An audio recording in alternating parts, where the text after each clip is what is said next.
है, कितना बड़ा है, कैसा है, देखने में कैसा है, हमारे अंदर में बैठा हुआ ये मन बोलता है।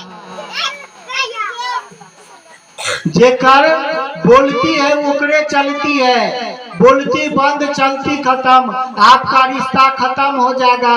आप ही का औलाद आप ही को घर से बाहर कर देगा।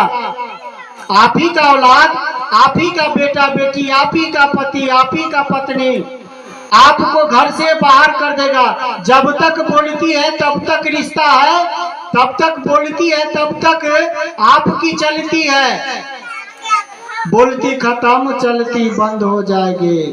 फिर जहाँ से आप आए हैं वहाँ चले जाइएगा। तभी ना रामायण में तुलसीदास लिखे हैं, ईश्वर अंश जीव अविनाशी। ईश्वर के अंश में आप हैं, यानी कि शिव के अंश में आप हम हैं। इसका अंश जैसी कहता न कबीरदास, हंसा उड़ गया अब जे ढड्ढर पड़ल है घर पर, हंसे उड़ गए, यानी कि तन में से मन निकल गया।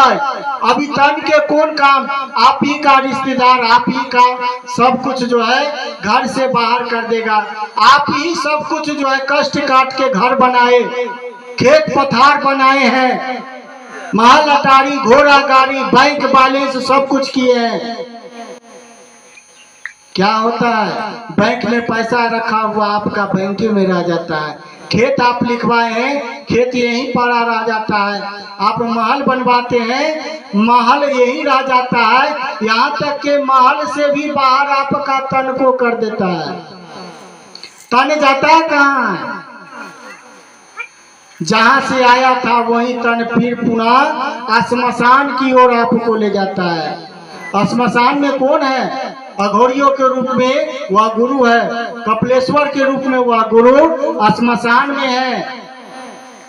आपकी भाव जगाने के विदा है, आना और जाना उसी की इच्छा से आप हम चल रहे हैं। हम सोच रहे हैं कि हम अपनी इच्छा से चल रहे हैं, कल आप हम रह पाएंगे कि नहीं रह पाएंगे आपको हमको खुद पता नहीं है।